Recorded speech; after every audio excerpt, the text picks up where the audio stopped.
There's a seismic shift unfolding in the second round of the NBA playoffs, a trend impossible to ignore.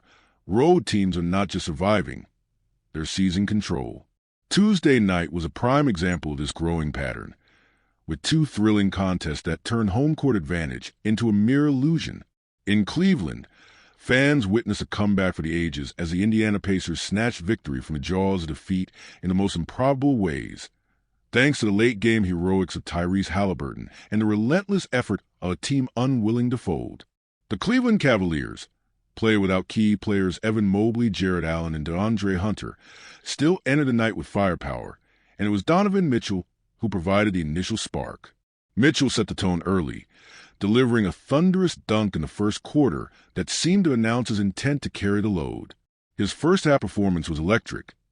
21 points, soaring through the lane and punishing defenders at will, including a jaw-dropping poster dunk over Pascal Siakam. By the final buzzer, Mitchell had amassed 48 points, a staggering output that included 9 assists and 4 steals. He got to the line consistently and carried the Cavs on both ends of the floor. When he hit a clutch floater with just over 3 minutes to play in the fourth, Cleveland looked poised to close the game out, holding a 6-point lead. But the Pacers were far from done.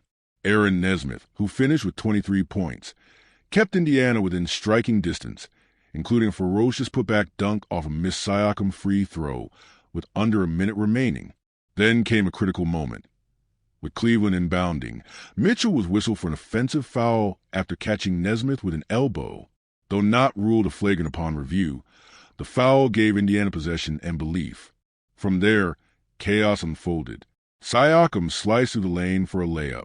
On the ensuing inbounds play, the Cavs turned over again, and Tyrese Haliburton was fouled going to the rim.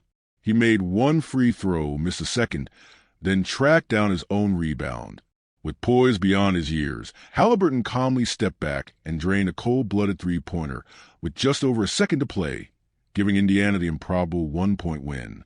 It capped an 11-point fourth-quarter performance for Haliburton, the most he's ever scored in a single playoff quarter.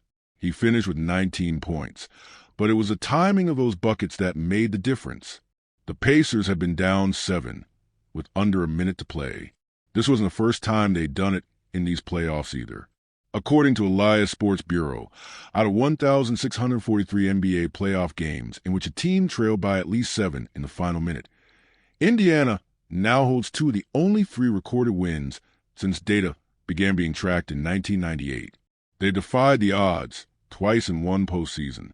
Now leading the series 2-0, the Pacers head home with momentum and belief, having done the impossible not once, but twice. Meanwhile, over in the Western Conference, the Golden State Warriors entered their Game 1 against the Minnesota Timberwolves with a rare label, underdogs. Per ESPN Bet, this was the first time in 28 playoff series during the Steve Kerr era that the Warriors were not favored, but they wasted no time asserting themselves. Stephen Curry came out firing, scoring 13 points on efficient shooting before a left hamstring strain forced him out of the game. He left immediately for the locker room and did not return, a potentially devastating blow for Golden State's title hopes. But in Curry's absence, Draymond Green stepped up in a way few anticipated. He hit 4 threes in the first half, scored 16 points by intermission, and played with the kind of urgency and confidence that championship teams are built on. His energy fueled a 14-point halftime lead, as the Warriors held the Timberwolves to just 31 points over 2 quarters. Minnesota's offense was disjointed, ice cold from beyond the arc, and visibly shaken. Buddy Hield, the hero of Game 7 against Houston, continued his scorching run from deep. He nailed 5 of 8 from three-point range and finished with 24 points.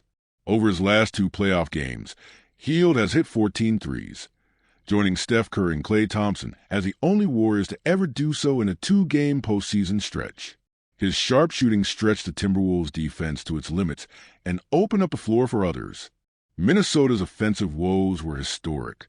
Over their last 2 games, they are combined 12 for 76 from three-point territory, the worst such stretch in NBA postseason history, especially jarring for a team that ranked 4th in three-point percentage during the regular season. Anthony Edwards, expected to lead the charge, struggled to find his rhythm. He shot just 1 for 5 from deep, 9 for 22 overall, and finished with a quiet 23 points. He did make a 3 late, but it was too little, too late. Head coach Chris Finch didn't hold back in his post-game comments, calling out his star player for failing to set the tone and demanding more leadership and energy. Edwards, to his credit, took the criticism with maturity, admitting his offensive game didn't show up and vowing to bounce back. Still, for a team that rode momentum and confidence through the first round, this was a wake-up call. Golden State ultimately cruised to a 99-88 victory. They're now 21-1 in playoff series after winning Game 1 under Steve Kerr.